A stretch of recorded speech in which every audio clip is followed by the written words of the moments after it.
Oh, and I'll share my screen. All right. Good afternoon, everyone. Thank you very much for joining us for a vendor-hosted session on ICPSR. We'll get some more detail on that in a second, but ICPSR offers more than 500,000 digital files containing social science data, research data. So you're going to hear from Lynette today. And if you have questions, we ask that you please hold the questions until the end, and we'll get to those. All right. Take it away, Lynette. Thank you, Tricia. So thank you for spending your afternoon with me. I am Lynette Holter. My title is Director of Instructional Resources at ICPSR. That means that basically just that I wear a whole bunch of different hats. But one of my favorite things to do is to talk to people about what ICPSR is and what it holds for you. So what I thought we would talk about today is just a quick overview of who ICPSR is or what it is.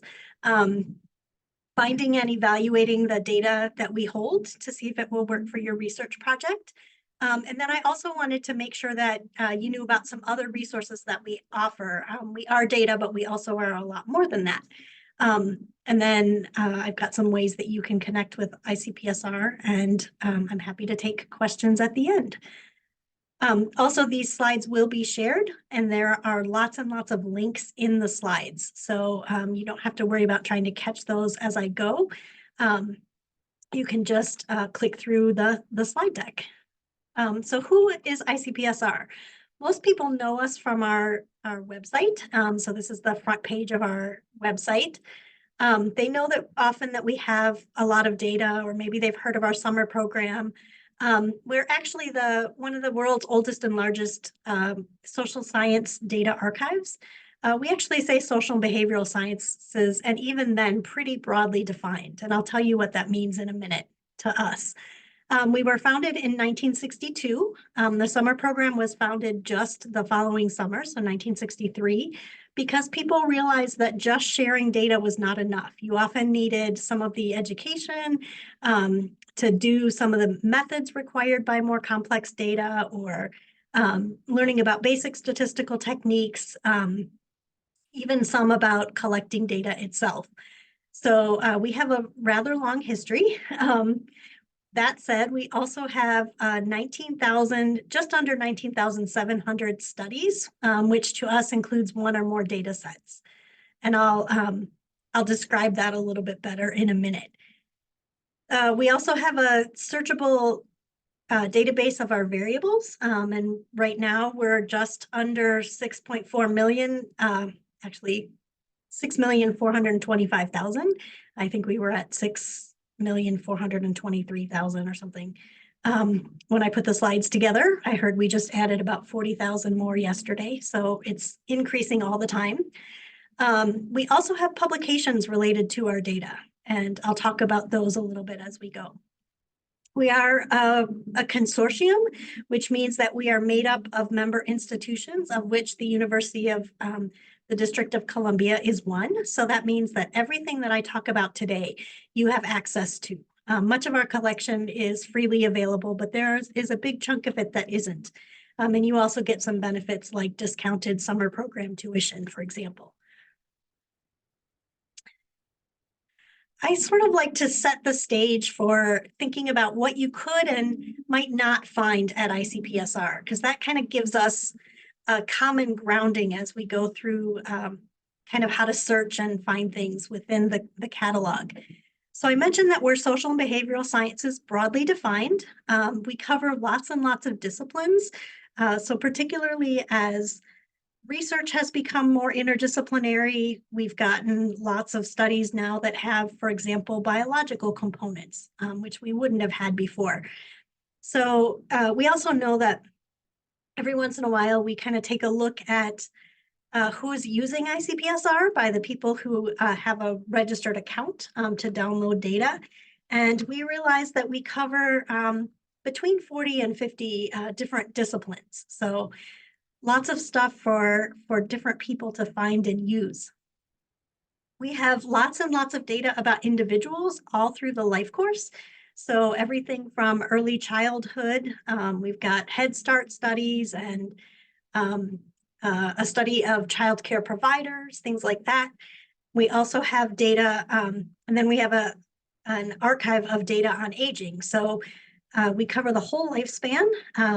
We actually even have some questions about prenatal care and well, we have belief in life after death. And then we also have some questions about people's attitudes about things like euthanasia and things like that. So we push the boundaries even of the life course.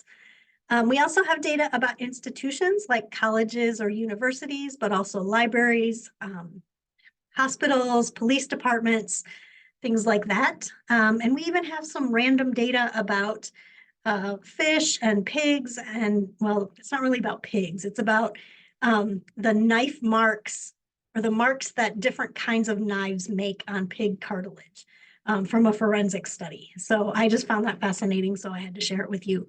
The horses data that's linked here is the heights of the horses in the Habsburg Empire. Those are two of our more sort of esoteric data sets. Our data cover everything from 1194 to 1294. That's the study covering the earliest time period that we have. That's about public executions in England. But most of our data are from probably about the mid 1800s forward. Obviously, we have much more present day data than we do some of the older data. But we do have things, for example, about the presidents going back to Washington. We primarily get data from surveys and administrative records and other raw data types like that. And we have both public and restricted use data. So public data you can download as soon as you find it and use it, and restricted data just requires an application. And I'll talk more about that in a minute. I share this slide just to show you a little bit of the breadth of the collection. So these are, I always like to look at what is getting downloaded the most. And so I did this for our current fiscal year. So July 1 until now, July 1, 2023 until now. And I love to watch this list change depending on what's going on in society. So last year, there were a couple of studies about transgender individuals, things like that. There was a migration study, migrant Head Start study. Now we're seeing a couple mental illness or the CPES, the Collaborative Psychiatric Epidemiology Surveys. Those are creeping back in. The Health and Relationships Project is new. That's never been in our top 10 or 15 before. So it's fun to kind of watch those change. The National Longitudinal Study of Adolescent to Adult Health will always be our most commonly downloaded data, partly because you can just do a lot with it. There are 40 plus different data sets within that study. And they started with kids who were in high school in the early 90s and then followed them so that they're now adults. And they looked at not only the focal kids, but their parents, their schools, their friend networks. So all kinds of different topics covered within that study. So I don't see any of these other ones replacing that anytime soon. What you won't find at ICPSR are things like answers to questions you might ask Google. So if you wanted to know how many people in the United States speak more than one language, you could type that into Google and you'd probably get an answer. If you type it into our search engine, you'll get a list of results, but the results will be data sets that may or may not help you find that answer. You have to do the work to get to that number. So often students will come to us looking for data, but what they actually want is summary charts or tables of aggregate data. And we don't have a lot of that. We have some, but not a lot. We're not the best place to look. You won't find identifiable information about individuals or organizations. We are really careful about protecting respondent confidentiality.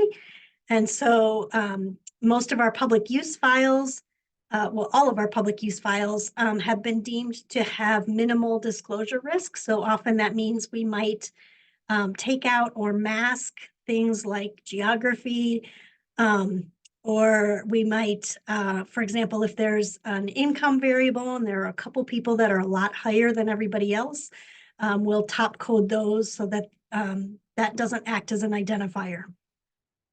So I always like to say, if you're running for a political office and you're looking for dirt on your opponent, you won't find it in our database.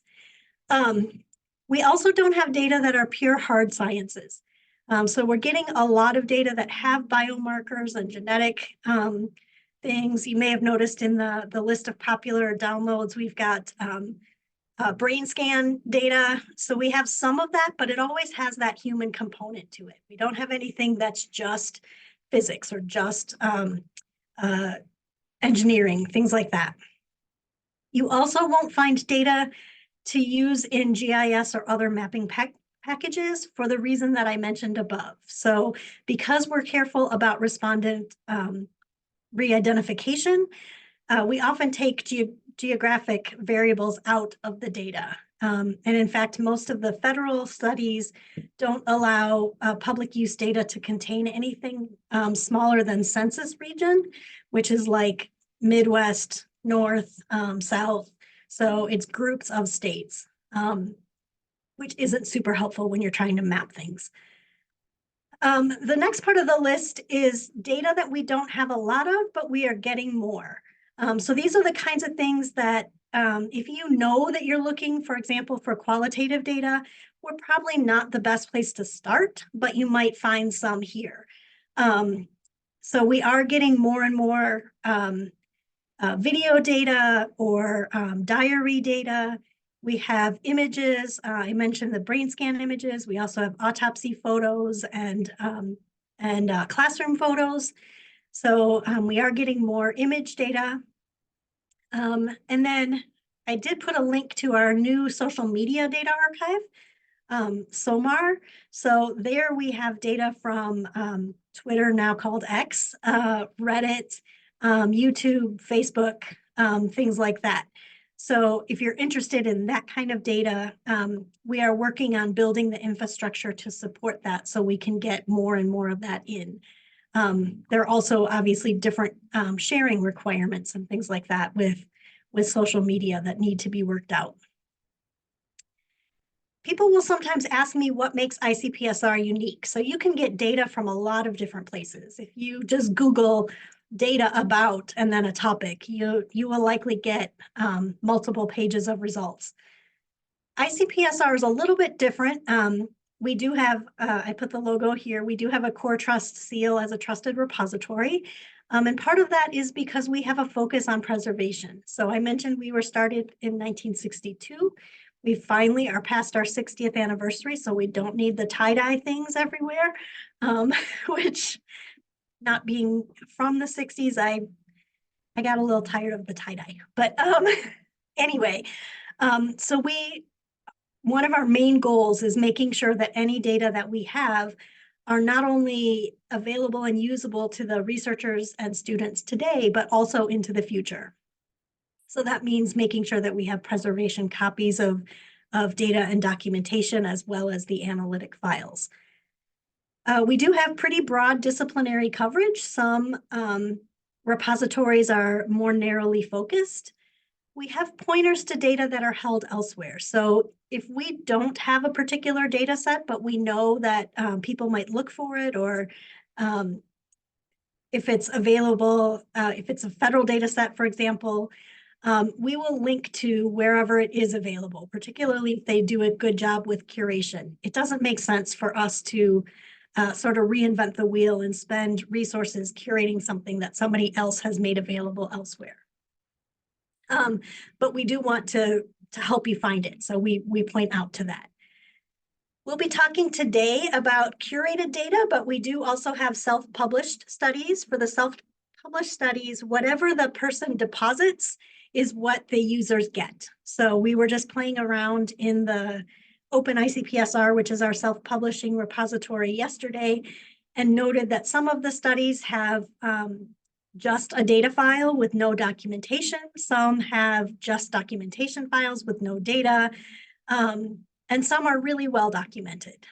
So there's a much more of a variability in what you're going to find there. So what we're going to talk about today are what we call our curated data. They're all, we try to do as much documentation as we can so that people who were not associated with the original data collection can have the context for it and be able to use it responsibly. We have information about both the study level, or that's sort of what our main grouping of data is.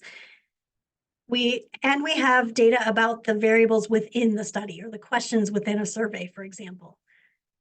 All of our files are currently formatted for the main statistical packages, and some, about 1,500 of them, so a little bit less than a tenth of our collection has an online analysis tool, so you don't even have to download the data at all. We also give people a recommended data citation. We're trying to champion the effort to get people to cite data as they would any other resource that they use. And then I'll talk in a minute about our bibliography of data-related literature. This is something that no other data archive has, but we actually have librarians on staff who search through all of the journal articles, dissertations, presentations, things like that. And they find anything that's based on the data that we hold. And they do look at it to make sure that it actually uses the data and doesn't just mention it in passing. So you're probably thinking, okay, just stop talking and start showing me those data that you keep mentioning. So I'm going to show you how to kind of navigate through those 19,000 plus studies. And sometimes an analogy is good, or I guess this is a simile because it uses like or as, whatever. I like to say that ICPSR is like a library.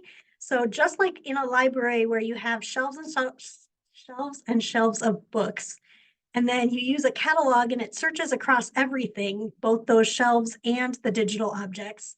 It gives you a list of search results and then information about each individual thing and a way to get it. And then you finally get that resource that you need. ICPSR is very much the same, only instead of books, we have studies. They're grouped by topic, just like they would be in a library. And I'm going to show you the tools that will help you find what you need and how to access the data or download the data. And then when you're done, you have data to support your research project or teaching. We try to make it as easy as possible to find what you need. So you can use any of these mechanisms. There's the Find Data tab, which is what this is a screenshot of. On that tab are different ways of finding different search strategies. So the Search Compares Variables tool starts with that social science variables database. So I'll explain each of those as we go. There's also a search box on the Find Data page, but every ICPSR page also has a search bar at the top. So you can use any of those three ways. They all search everything. This is an example of basic search results. So they look very much like that library catalog. I did a search here for youth mental health because that's often of interest to people on college campuses, both faculty and students alike. And this page is just to really show you that we have the same kind of filtering system that a library catalog might have on the left-hand side. Some of the useful filters are the restriction type. So particularly if you're working with students, we often recommend that you try to start with data that are publicly available because that means they can download them as soon as they find them and go. Restricted data, it might take up to 2 weeks for them to get access to the data after we get their application. And it requires some signatures from your campus that sometimes take some time to get. So for a semester-long project, that sometimes gets to cutting it a little bit too close. You can also filter the data by this statistical package or that online analysis tool that I mentioned. So if your students, for example, use SPSS, you can look for data that are available in SPSS. You can sort the results in a couple different ways. The default is by relevance based on the terms that you searched. You can also search by or sort by time period, which puts the data that are about the most recent time period at the top. People sometimes confuse that with the recent releases. Often those two lists are the same, but the recent release list might include, for example, if we get an update to the 1840 census, and we do that update, it'll throw that to the top of the list. So, whoops. So that's the difference between those two. And if you want to limit your search only to the curated data, the kind of data that we're talking about today, I would put in -open ICPSR into your search right at the beginning, because that takes out all of those self-published pieces, and you don't have to spend time looking through them to say, hey, does this one have documentation, or is this a full data set, or is it a subset? So I often just use the -open ICPSR right from the beginning. The middle arrow shows that there's actually a little toggle for summaries. You can toggle that on and it will show you the description of each of the studies within this search results list, so that you don't even need to jump out to the information about the individual study itself to see that description. Some of them can be really long, and so that's why we have it closed by default. I mentioned that our search searches everything. So we've been talking about studies as sort of the equivalent of a book in a library. This is our data sets and any of the documentation and publications that are related to those particular data.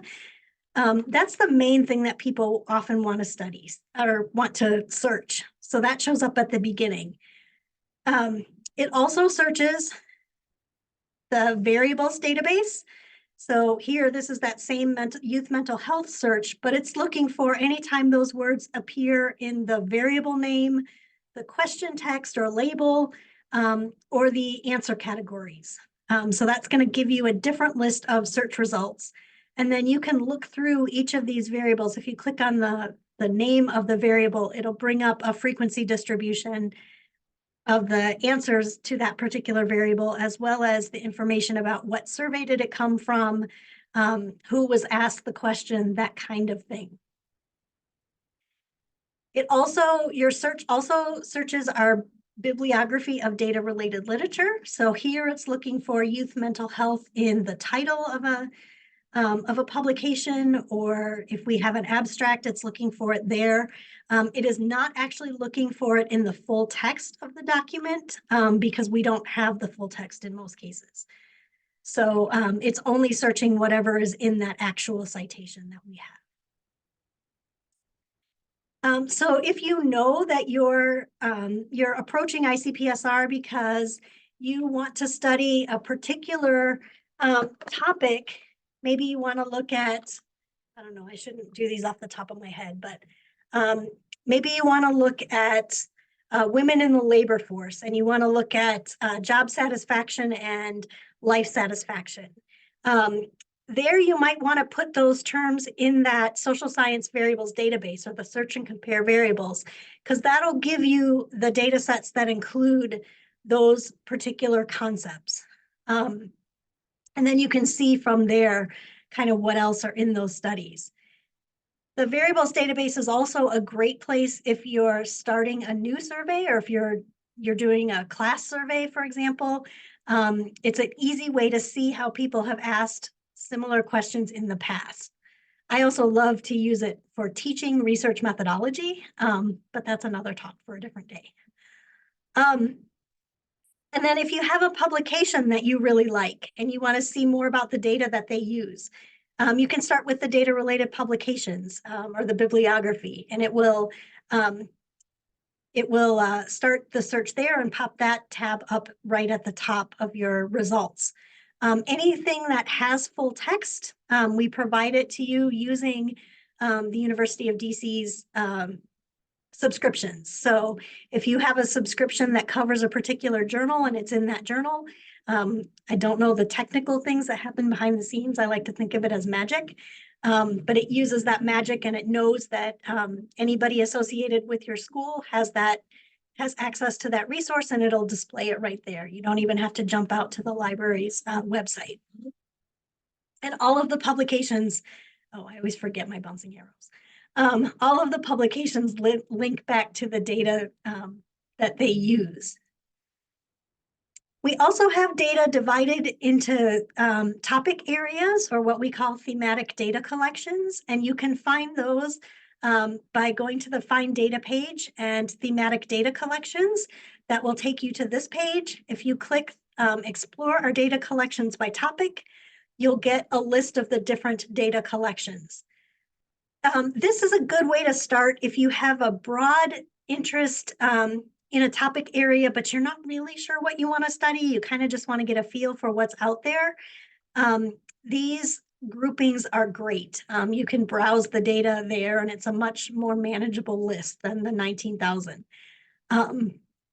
A lot of the archives also have resources to support the data. So the DSDR archive, or the Data Sharing for Demographic Research archive, for example, has some methodological resources on there for analyzing demography data. So that's a good place to start for that kind of thing. This is a list of the different topic thematic data collections or topical archives that we have. I apologize for the busy looking slide, but we kind of have a lot of them. But I tried to group them by kind of a big overall topic area. And again, these are all linked. So if you're interested in any of them, you can just follow the links. The thing to remember about the thematic data collections, these are all funded by someone else. So for example, I mentioned that I direct the National Archive of Data on Arts and Culture. That's run by or funded by the National Endowment for the Arts. So they actually tell us what they want curated and put into that archive. So ICPSR has data about arts.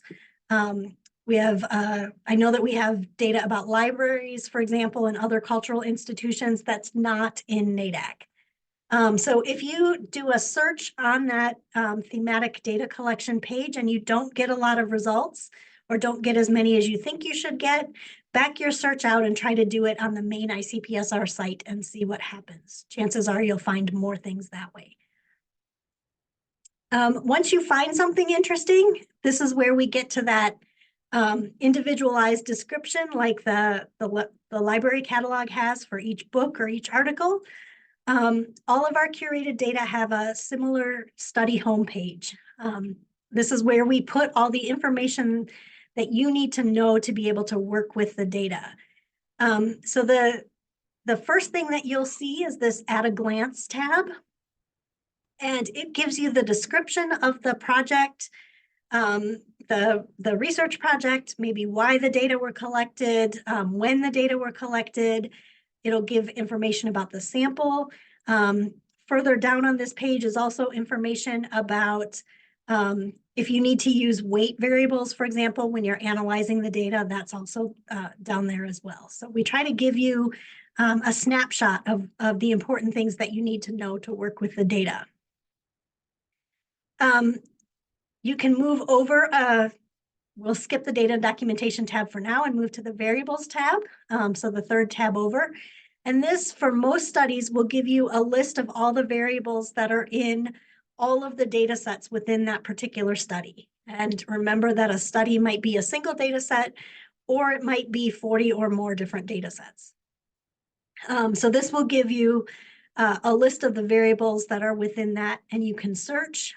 You can sort it by the data set so that you've got only data set 1 variable showing up. And then again, if you click on the variable name, it'll take you to a page that shows how many people responded each way.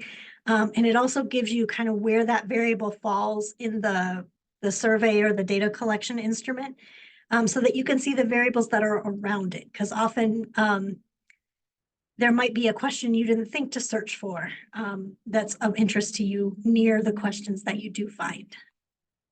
And then it also searches or displays the publications that are related to those data. Sorry, I'm not used to talking this much at once. So this, again, shows that list that the librarians, ICPSR librarians have found that make use of, in this case, the National Social Life Health and Aging Project, or NSHAP, data. If you find a data set that looks interesting, but it's not quite what you want, or you want to see if there's something maybe a little bit better, you can use parts of this study homepage to find other things. So you can use, whoops, I always forget that this part is first. You can use Explore Data. That's that first button on the in that row of buttons above the tabs. And this brings up sort of a preview of the data. We're recording this, but I'll say it anyway. This preview is not super useful in evaluating whether the data are going to work for your research project. It's good if you're working with a data novice who doesn't know that the data behind the scenes really kind of look like a spreadsheet and are just a bunch of numbers that need interpretation. It's useful for that. Otherwise, I would jump to the frequencies or the crosstabs where you can actually interact with the data a little bit better.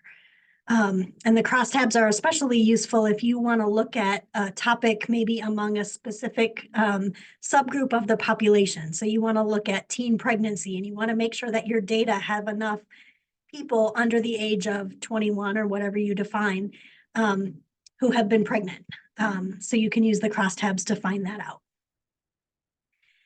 You can also use information about whether the data set or the study is in a series. So any data that are meant to be used together or were collected by the same organization sometimes or funded by the same organization, we try to keep it to things that are supposed to be used together. Those are listed in what we call a series, and you can click that series link and see what else is there. So maybe there's another year of these data or similar data that includes maybe another member of the family or something like that. At the bottom of that At a Glance tab, you'll also find subject terms. So you can use those. So for example, maybe you're only interested in quality of life among older adults or something like that. You might use those two subject terms to see what else we have that have been tagged with the same subject area. A caveat with subject terms is that we're not entirely consistent with how we've tagged them. We're obviously getting better, but we've got 60 years worth of tagged data. So sometimes you'll find a study that has 50 or 100 subject terms because there's one question about each of the areas. We try to reserve the subject terms for when there's actually, if that's like the focal content of the study, or there's a big chunk of questions about a particular topic, but that's not always the case. You can also use the bibliography of data-related literature, that publications page of the study homepage. It will tell you for a single publication, and so this is again from that same NSHAP study page. This person or this group of people used all of these different studies together to produce this particular article. So if you're looking for data that could easily be used together, this is another way to do it. And then each of these links will take you to the study page for that particular study. When you decide that the data really do look like something that you want to check out further, you can download the data in one of two ways. So this one has multiple data sets within it. You can see some of them are marked as restricted use, but even within the public use, there are a couple different data sets. If you only want one of those data sets, you can use the little arrow next to the particular data set name and then choose your file format, and it'll give you everything associated with that single data set in the format that you ask for.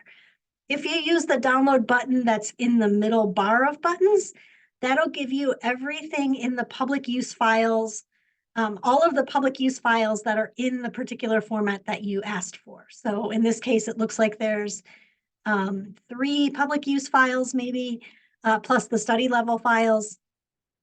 And if you choose SPSS, it'll give you all 3 of those files in SPSS plus the study level documentation files.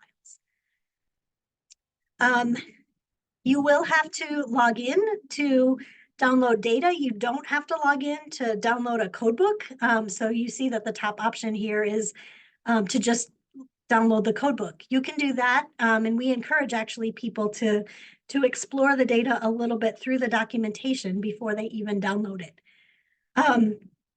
When you download data, you'll get the data, obviously. You'll also get the codebook and any other documentation. So maybe if we have an interviewer guide or a questionnaire, for example, we try to make that available as well. That'll come in your download package. You'll have to agree to terms of use when you download it. And everybody reads them very, very carefully as they're scanning through to find the button that they need to click. In other words, pretty much nobody reads them, including me, but they say you can't redistribute the data. You can't try to find individuals within the data. You have to use it for statistical purposes, for research purposes, that kind of thing. But there's a copy of the terms that you agreed to in your download package. We also give you all the information that we collected about the study that's available on that study homepage. We give it to you in your download. And remember that I said we're trying to get people to cite data just like they would publications and other resources. We also give you the citation yet again, and it's in the code book too, and on the study homepage twice. So we try to make it as easy as possible. These data are a good example because they have restricted data. So if you see a red bar across the study homepage, that lets you know that some of the data associated with this study require an extra step before you can access them. So if you click the Access Restricted Data button in this middle bar of buttons, it will pop up a modal box that tells you that you're going to have to complete an application. When you click continue, it'll give you more instructions about the kinds of things that you're going to need. Usually you need, well, you always need information about what you want to do with the data, who is going to be working with the data, and then you may also need associated documentation like IRB approvals from your university, and then you'll always need a restricted data use agreement.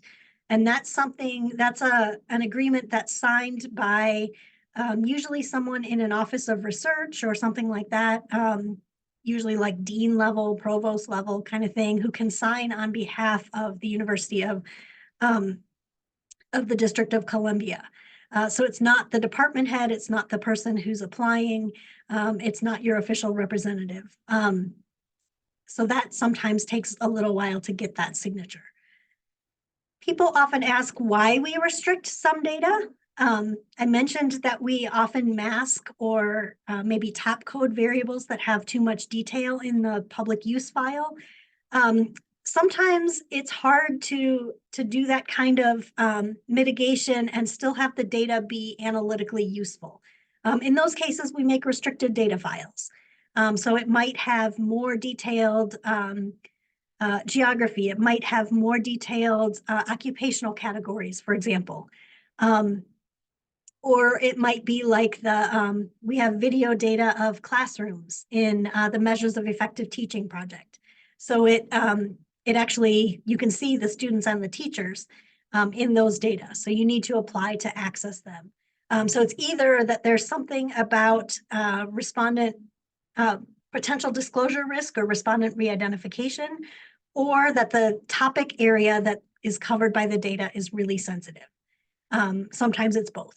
But those are the reasons that we restrict access to specific data. The data I initially chose didn't have the online analysis tool, so I wanted to show you a study that does. So that middle button, if there is no online analysis tool, if you click it, it'll just pop up a modal that says there is none. We're trying to get them to just take away the button. But from there, you can select between the two versions. If you're using it in a classroom or just using it to decide, are there enough people in your subcategories maybe to do your analyses, I would recommend using the simple frequencies crosstabs or modified SDA. This screenshot is of the full analysis capabilities SDA, and you can see that it's not the most pleasing interface. It looks like the 1980s internet kind of world. It looks clunky. There is a newer version. We're working on updating everything to the newer version, but you can do just about any analyses that you can do in a traditional software package in the online analysis tool. So you can recode variables, you can create a new variable or create a scale. You can run correlations or regressions, logistic and probit regressions, as well as OLS. So, and it handles data that are from non-simple random samples. So if you need weights, you can use a weight as well. So that's the data piece.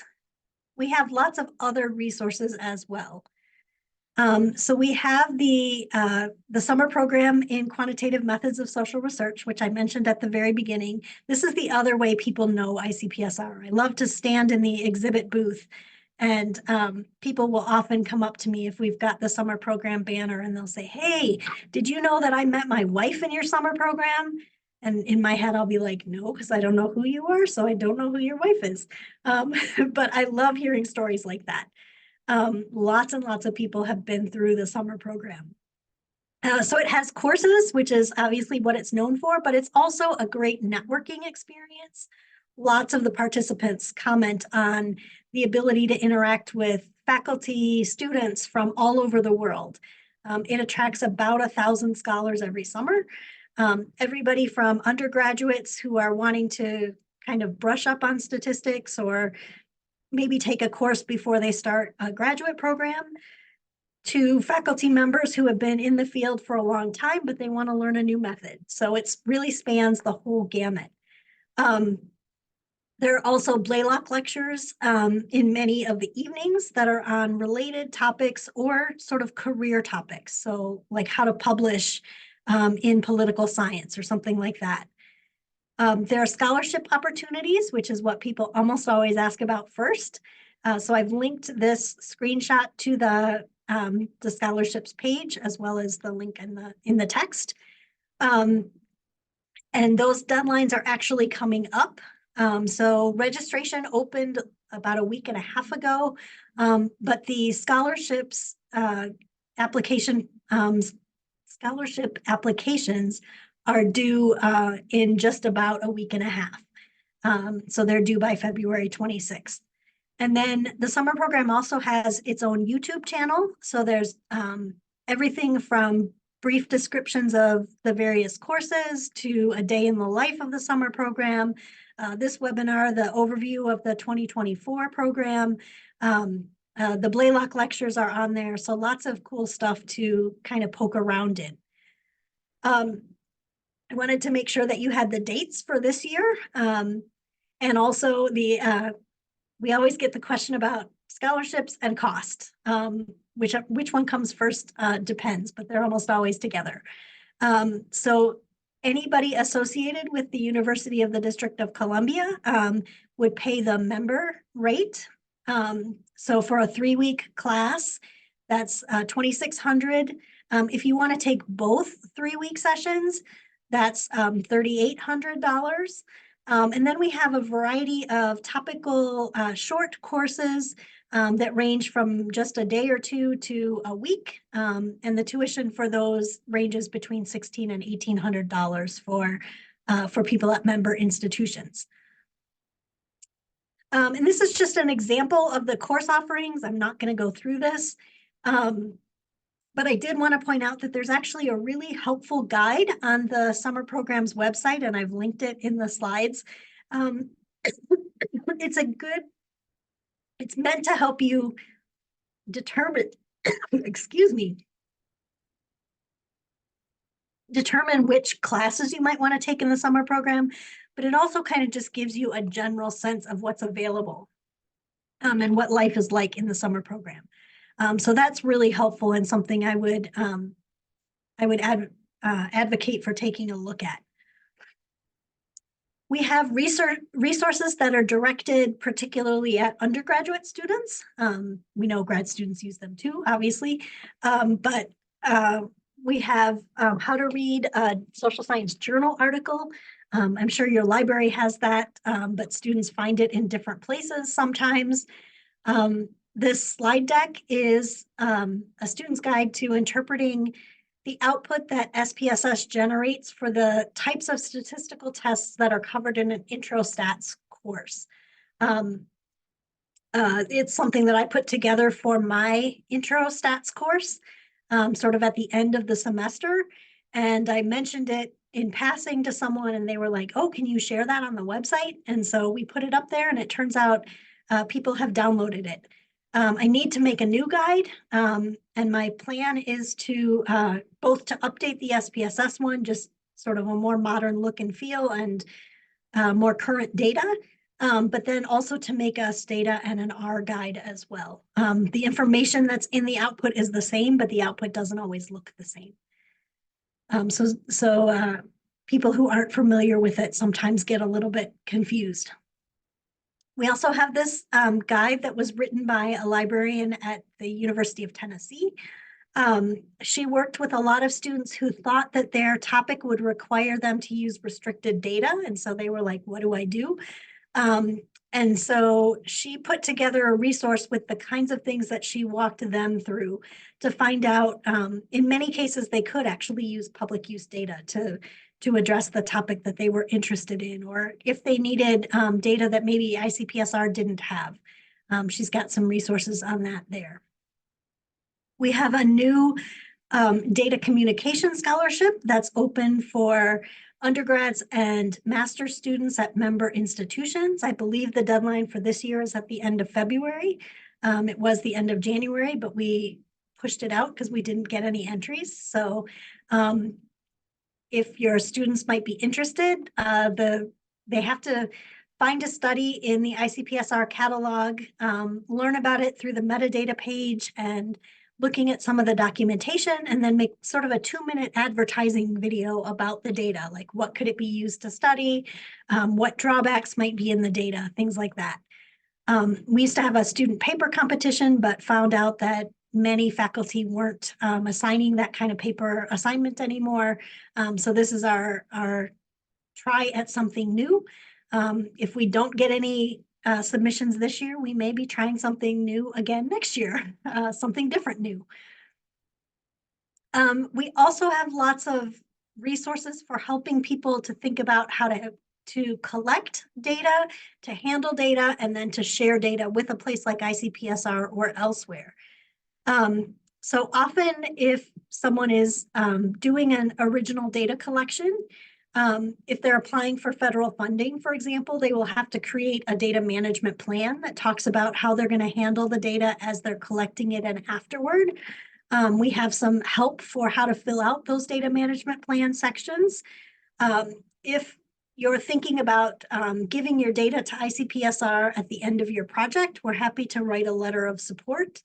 We also will do a cost estimation if you want to build in the cost of making your data publicly available to everyone, not just people at member institutions. We will work with you to try to come up with a budget estimate for that as well. We have informed consent language. We don't want to see those IRB or informed consent documents that say only the original research team will have access to the data. That precludes obviously sharing the data for secondary analysis. So we give some examples of better wording that will still offer respondent protections, but allow for that data sharing. We have the data management and sharing plan template. This is useful for the NIH proposals, National Science Foundation proposals, and we have filled in some information, in the parts that are ICPSR, would be ICPSR specific if you're using ICPSR to handle your data. And then we even give you helpful hints that these yellow help hints should be deleted before you submit the plan. We also have a best practices guide. It's called the Guide to Social Science Data Preparation and Archiving.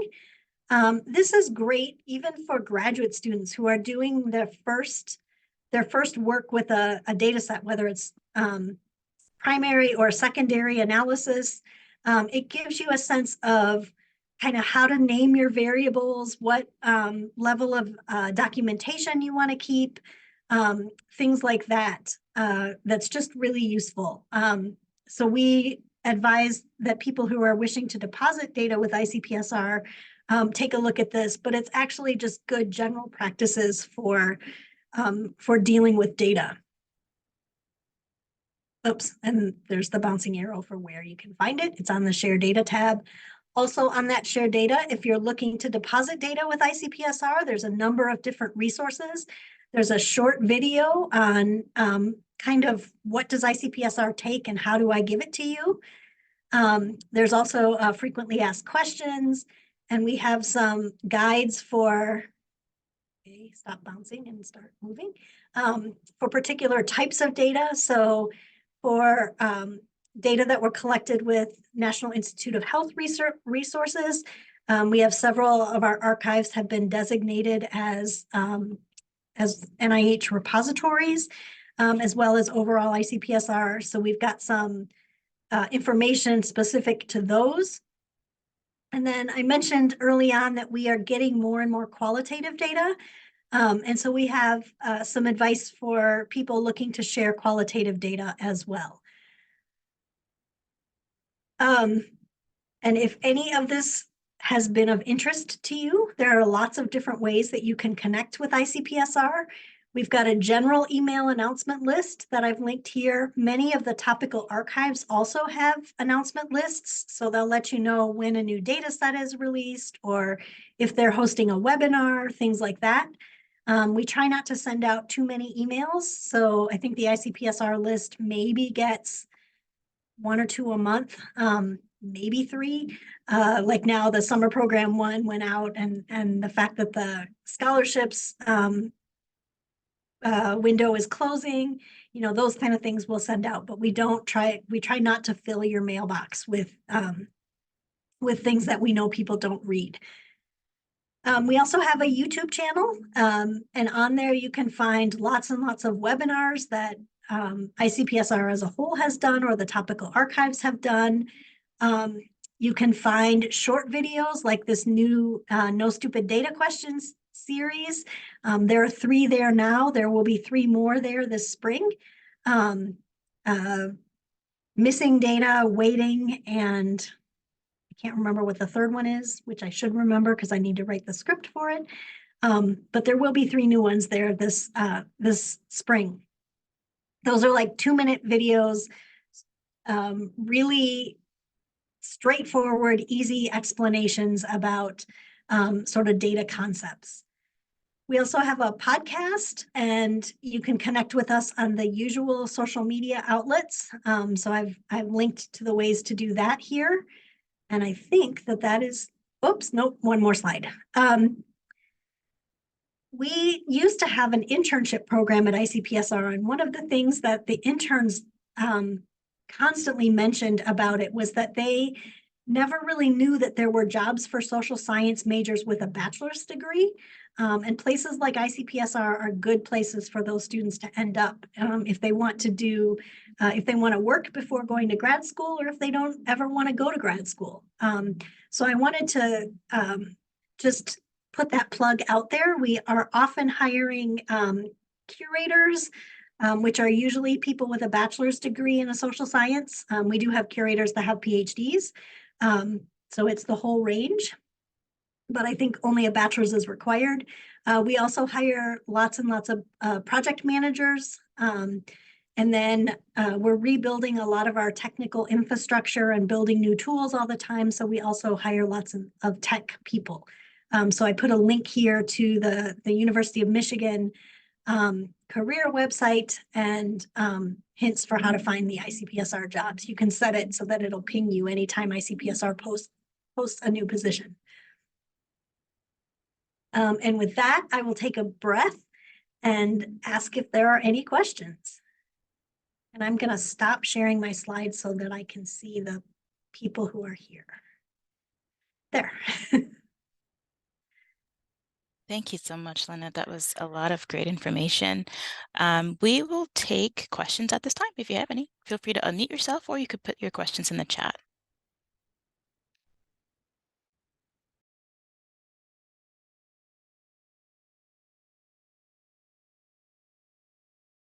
You can also follow up after the fact, even after this webinar has ended. I was going to say, my email address is in the slides. Help@ICPSR is all at umich.edu, is super responsive. Lots and lots of different ways to get questions answered. Hopefully I did not put everyone to sleep. Not at all. It's good.